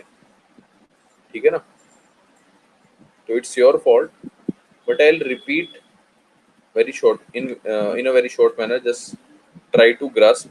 So first land reform is all about abolition of intermediaries. Intermediaries means zamindar or jagirdar, ठीक है। तो जमींदारी system is basically a violation of constitutional provision, that is article 23, 38, 39 and 48 etc. By the 1949 there was a bill came named as Jamindari Abolition Bill, which was introduced in UP, Bihar, MP, Assam and Madras. ठीक है, abolition of जमींदारी से फायदा हुआ 20 lakh tenants जो थे। ठीक है, now became a land owners, okay. and by the end of 1950s this process was completed. ठीक है, उसके बाद एक सेकेंड,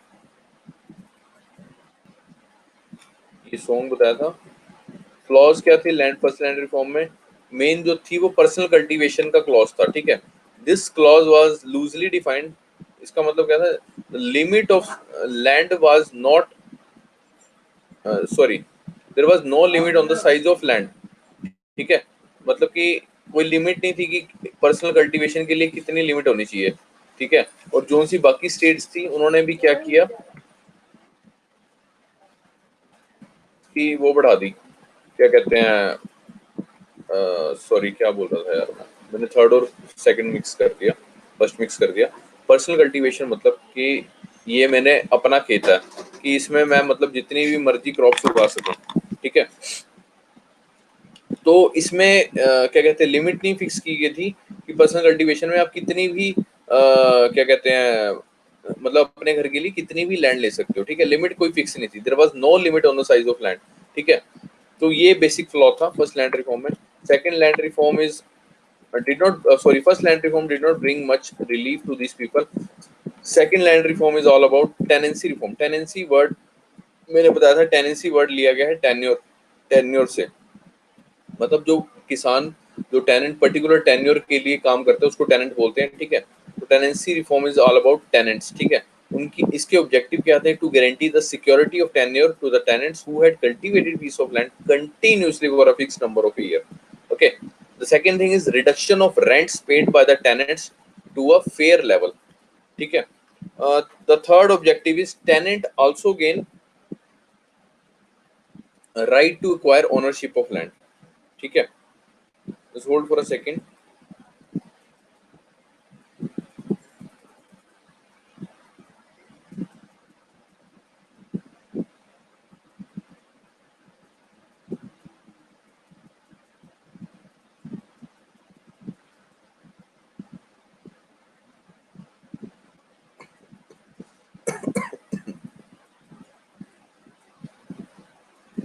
Sorry.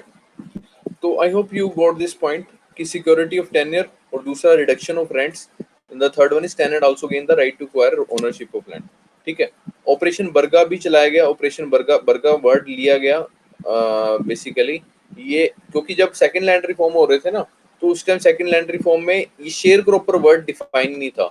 ठीक है, और शेयर क्रॉपर को बंगाल में बोलते थे बरगदर, जिससे वर्ड निकाला गया बर्गा। ठीक है, तो ऑब्जेक्टिव क्या था ऑपरेशन बर्गा का, basically registration of, Barga Bengal से नहीं निकाला गया, बर्गा बरगदर बोलते हैं बंगाल में, बरगदर से वर्ड निकला बर्गा। ओके, तो ऑब्जेक्टिव क्या था basically registration of share cropper. Share cropper का मतलब मैंने आपको बता दिया, जो क्रॉप शेयर करते थे।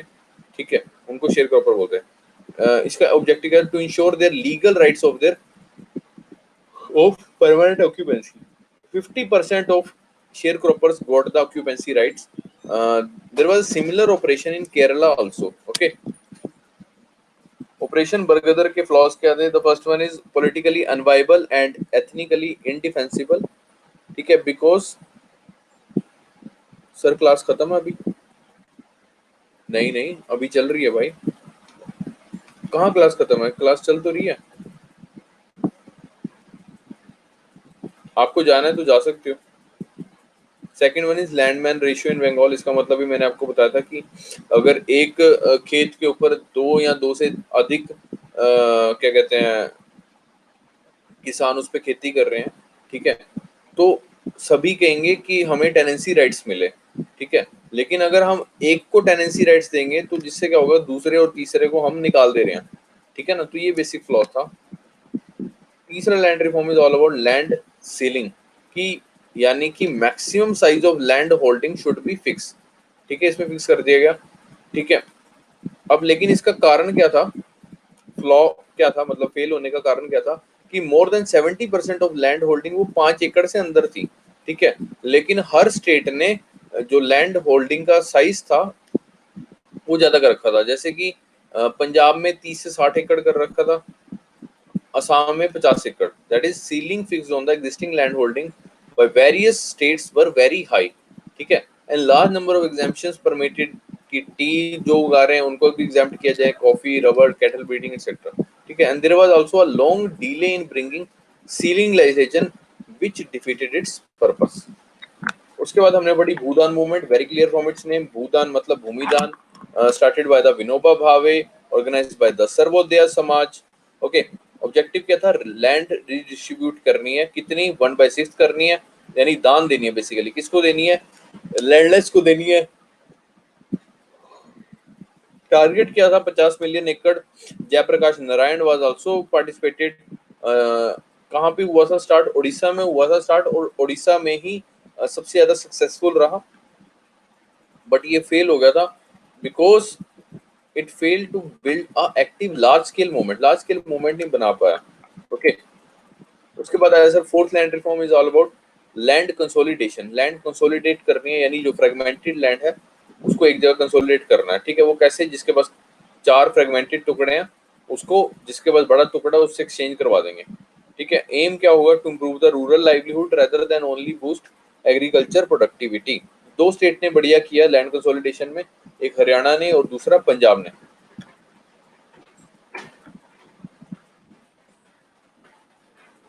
फोर्थ लैंड रिफॉर्म में इसमें फ्लॉज क्या थे कि इंडियन फार्मर आपको पता है इमोशनली अटैच होता है, ठीक है, not willing to apart from his land. Rich farmer also oppose the consolidation fearing that other farmer will get part of their fertile land, ठीक है। Farming done on an oral agreement, not on paper records, ठीक है। Price determination was difficult at that time, there was no land surveys, no paper records, and revenue official at that time was inefficient, corrupt, or you can say not skilled at that time. Okay, and what was the issues in land reform? There was many issue, out of them were discussed, जैसे कि land was a state subject, जिस वजह से centre को ज्यादा दबाव नहीं डाल सकती, union can only frame the policies and release funds, but implementation was rest in the hands of state government. Some states were quick in legislation, some were slower in approach. Okay, there was also defective surveys, oral agreement, not on paper. Land administration was difficult in the northeastern state because there was no record of plots, ठीक है, allotted to the individual as they lived in the ethnic community, जो basically आदिवासी होते हैं। Okay, and land revenue administration under non-plan expenditure, ठीक है, so therefore they do not get much budgetary allocation, ठीक है। budgetary allocation भूकंप आ रहा है? कहाँ आ रहा है भाई, हमारे यहाँ तो नहीं आ रहा।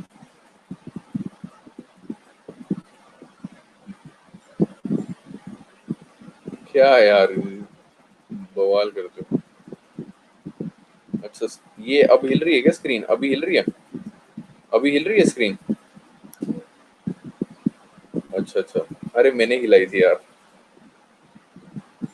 अच्छा वाह यार, ये तो जबरदस्त चीज बताई भाई।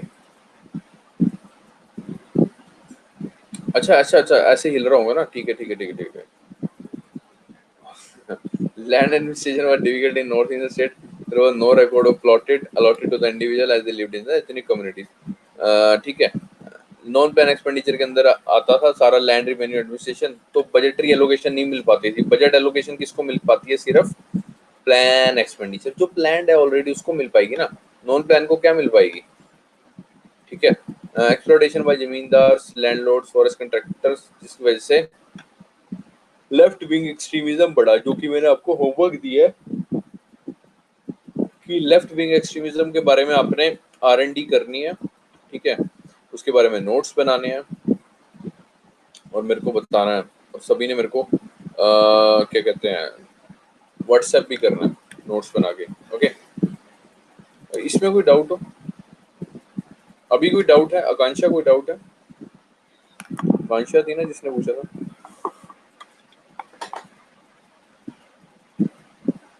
नहीं है, चलो शुक्र है अल्लाह का।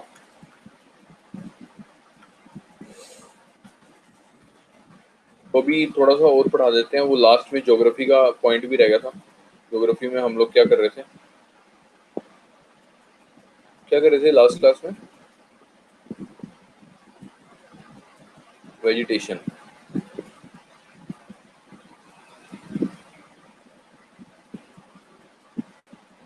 कराएं या कल कराएं।